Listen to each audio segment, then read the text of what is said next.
আসসালামু আলাইকুম ভিউয়ার্স, আপনারা সবাই কেমন আছেন? আজকে কি করছি সেটাই আপনাদের সাথে দেখিয়ে দিচ্ছি। ফার্স্টে এইখানে নিয়েছি, এখন যেহেতু বর্ষাকাল, তো বর্ষাকালে কিন্তু এরকম সুন্দর সুন্দর দেশি মাছ পাওয়া যায়। এটা কিন্তু চান্দার গুঁড়া, যেটা একটু বড় সাইজেরও আছে আবার ছোটো সাইজেরও আছে। তো এই চান্দার গুঁড়া আজকে আনা হয়েছে।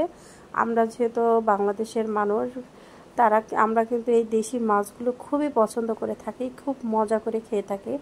এই সবগুলো মাছগুলোকে আমি খুবই সাবধানে কাটা ফেলে এরকম করে ধুয়ে পরিষ্কার করে নিয়েছি। আমি এখন এইখান থেকে কিছু মাছ ভাজবো, সেটা আলু দিয়ে চড়চড়ার মতো করে ভাজবো, মানে মুচমুচে করে ভাজবো আর কি। এইখানে নিয়েছি কচু।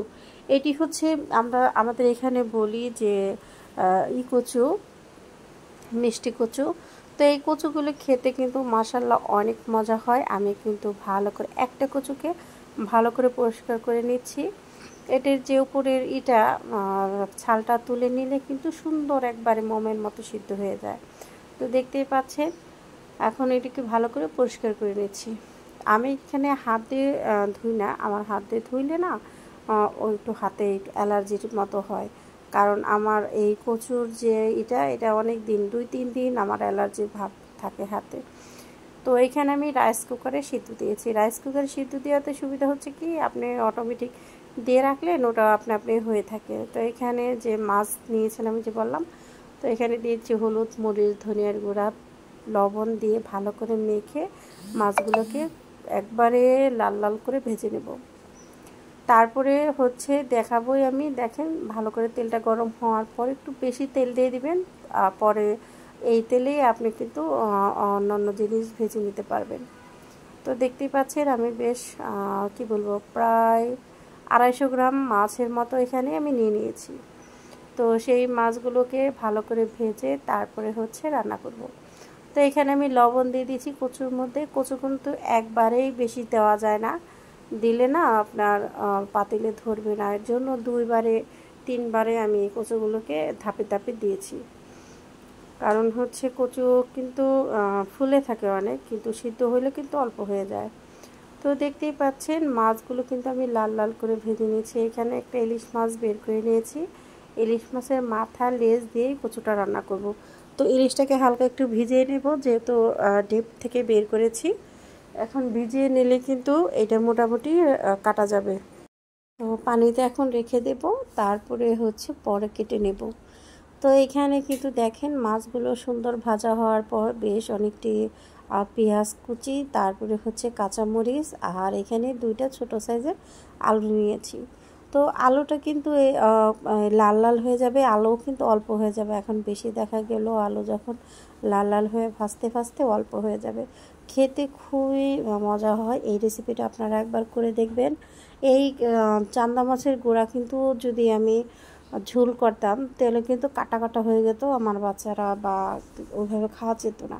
আমি ওই কাটা কাটা হলে না ওই চচ্চড়ি করলে ওটা খেতে পারি না, আমার এরকম মুচমুচে যেটা হয় সেটাই ভালো লাগে। তো দেখতে পাচ্ছেন কচু কিন্তু এখন অনেক কমে গেছে, আরও কমে যাবে, একবারে অল্প হয়ে যাবে। এই কচুগুলো খেতে খুব মজা লাগে। আমাদের এখানে মোতা কচু বলে বা লম্বা কচু বলে। তো এখন এই মাছগুলোকে কেটে নিয়েছি। আমি যে দেখালাম যে ইলিশ মাছের মাথার লেজটা কিন্তু আমি পরিষ্কার করে নিচ্ছি। তো পরিষ্কার করে নিয়ে মাছটাকে একবারে শুধু ভিতরে থেকে যে মাছের যে গালচা সেটা ফেলে দেব, আর চাপাটা থাকবে। যেহেতু ইলিশ মাছ দিয়ে কচু রান্না করলে খেতে কিন্তু দারুণ মজা হয়। তো এর জন্য কিন্তু ইলিশ মাছে এইভাবে করে কেটে নিয়েছি। তো দেখতেই পাচ্ছেন আলু দিয়ে আমি যে চচ্চড়িটা করছি সেটা কিন্তু মানে ভাজা চচ্চড়ি যেটা, সেটা কিন্তু খুব সুন্দর করে হয়ে যাচ্ছে। এটা কিন্তু একটু ধীরে ধীরে রান্না করলে কিন্তু সুন্দর মুচমুচে হয়ে যাবে। আর কচুটা দেখতেই পাচ্ছেন একবারে সিদ্ধ হয়ে গেছে। এখন কিন্তু কচুটা আমি রান্না করে ফেলবো। এইখানে রসুন, পেঁয়াজ, কাঁচামরিচ, পরিমাণ মতো তেল দিয়ে এখানে আমি ইলিশ মাছের মাথা আর হচ্ছে লেজটা দিয়ে দেব। তো এই কচুর যে রেসিপিটা, এটাও কিন্তু খেতে মাশাআল্লাহ অনেক ভালো হয়। যারা পছন্দ করেন কচু ইলিশ, তারা কিন্তু এভাবে রেসিপি করে খেতে পারেন। তো তো যারা কষ্ট করে এই পর্যন্ত আমার চ্যানেলটা দেখছেন তাদের বলবো, যদি নতুন হয়ে থাকেন সাবস্ক্রাইব করে যাবেন, আর যারা পুরাতন তাদের অসংখ্য ধন্যবাদ। একটা লাইক দিয়ে কমেন্ট করে যাবেন কেমন লাগলো আজকের রেসিপি। যেহেতু সংসারের কাজের পাশাপাশি আমি আপনাদের অন্যান্য জিনিস দেখিয়ে থাকি, যেহেতু আমি রান্নার ভিডিওই বেশি ছেড়ে থাকি, যে আমি কীভাবে আমার সংসারের পরিবারের সদস্যের জন্য রান্নাবাড়া করছি আর কি। তো সব কিছু মিলে আছে, সব কিছু মিলেই মানুষের মধ্যে একটা কি বলবো ভালো লাগা থাকে। তো সেইটাই হচ্ছে আজকে আমার এই রান্নাবাড়াটা। তো এইভাবে কচু রান্না করে খেতে কিন্তু আমার খুব ভালো লাগে, এর জন্য আপনাদের সাথে শেয়ার করলাম। তো মাছটিকে খুব সুন্দর করে ভাঙা ভাঙা করে নিচ্ছি এখন, কারণ হচ্ছে আপনার এই ছোটো সাইজের ইলিশগুলোতে না একটু কাটা প্রচুর থাকে। তো এরকম ভাঙা ভাঙা করে কিছু কাটা বেছে ফেলে দিলে কিন্তু এটা খেতে বেশি ভালো লাগে। দেখতে পাচ্ছেন কচুর রঙটা কিন্তু মাশাআল্লাহ অনেক সুন্দর এসেছে। এই ধরনের কচুগুলো খেতে অনেক মজা হয়, এগুলো কিন্তু গলায় ধরে না। তো এই কচুটা রান্না করছি কারণ হচ্ছে কচুটা আমার পছন্দের একটা খাবার। তো আমি কিন্তু অন্যান্য অনেক দামি খাবারের থেকে না, আমার কিছু খাবার আছে যেমন কচু, তারপরে হচ্ছে লতি, তারপরে হচ্ছে সাজনা পাতা, এই ধরনের সাজনা মানে এরকম একটু ব্যতিক্রমী খাবার আমার বেশি পছন্দের, যেমন লাউয়ের পাতা দিয়ে পোড়া ভাজি। তো মানুষ অনেকেই দামি খাবার অনেক পছন্দ করেন, কিন্তু আমার এই আনকমন খাবারগুলো বেশি ভালো লাগে।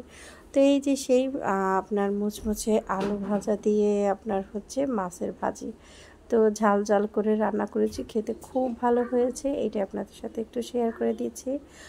আর হচ্ছে আসলে কি খাওয়ার আগে আমার মনেই নাই ভিডিও করা লাগবে, পরে যেহেতু মনে হয়েছে এর জন্য কচুটা দেখানো হলো না। ভালো থাকবেন সবাই, সবার জন্য আসলে শুভকামনা রেখে আজকের ভিডিও আমি এখানেই শেষ করছি। ভালো থাকবেন, আল্লাহ হাফেজ।